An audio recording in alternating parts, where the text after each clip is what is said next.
pays de Vannes, fort de ses 215 000 habitants, compte actuellement 50 000 personnes âgées de plus de 60 ans. En 2040, ce chiffre atteindra 100 000. Actuellement, la majorité des personnes âgées vivent à domicile. Mais demain, qu'en sera-t-il ? Comment accompagner le vieillissement annoncé de la population sur notre territoire ?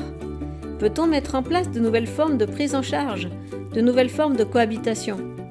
Certaines de ces questions sont abordées dans la charte du pays de Vannes qui définit les grands enjeux à venir du territoire. Cependant, les réponses dépendent beaucoup des institutions. La réponse de la prise en charge de la vieillesse, je crois qu'elle découle d'une réflexion personnelle. Et je pense que ce qui manque actuellement, au sein des familles, au sein des institutions, c'est qu'on apporte beaucoup de réponses et qu'on n'a pas forcément écouté les personnes.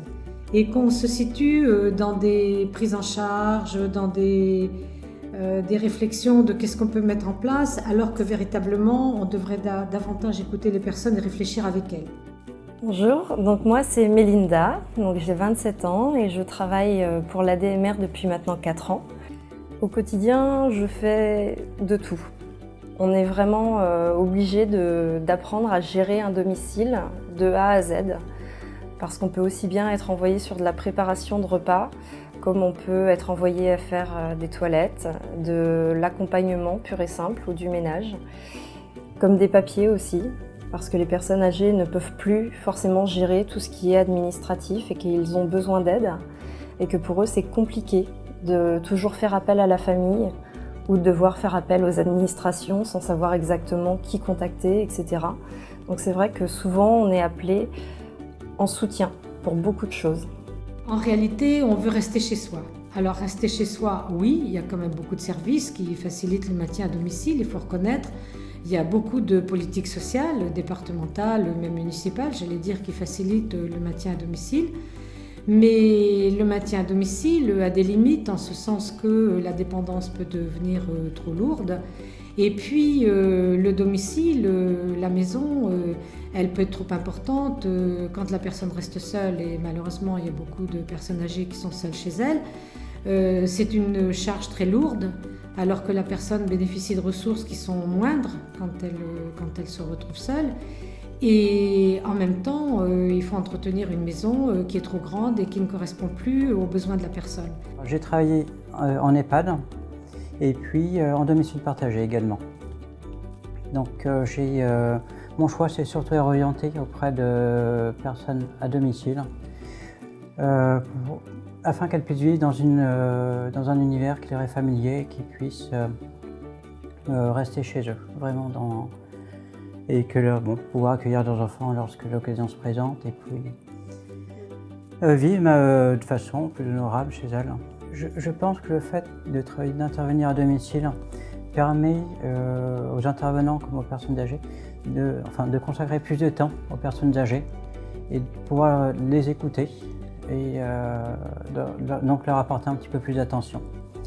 Je pense que là, les personnes âgées qui sont encore autonomes devraient devraient s'approprier l'utilisation des nouvelles technologies. Et le jour où elles en ont besoin chez elles, elles se sentent à l'aise. Regardez maintenant le lien qu'on peut garder avec ses petits-enfants quand on est sur Internet ou avec des tablettes qui sont beaucoup plus faciles d'utilisation. Je crois que ça, on n'anticipe pas assez des choses comme ça.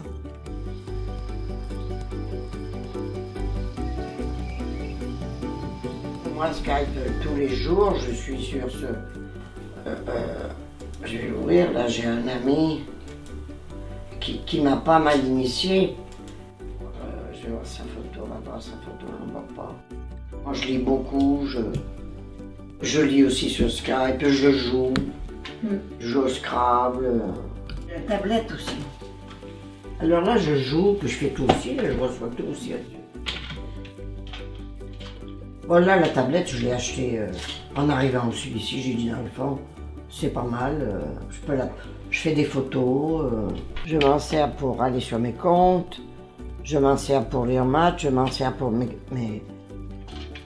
mails. Ça a facilité mon intégration ici.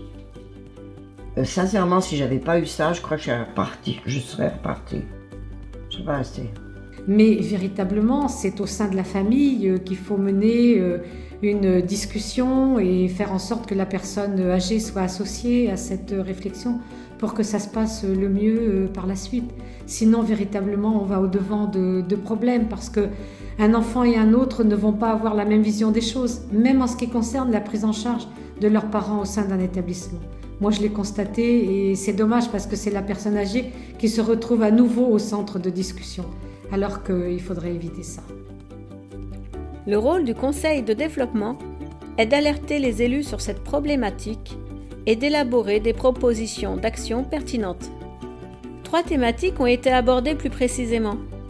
Le vieillissement annoncé de la population, la prise en charge des malades d'Alzheimer, les solutions d'accompagnement présentes et d'avenir. 2 axes majeurs ont été retenus comme propositions d'action à mettre en place. Ils concernent tous 2 l'habitat. En premier lieu, innover à travers la domotique, c'est-à-dire mettre en place des technologies performantes afin d'assurer la sécurité des personnes dépendantes.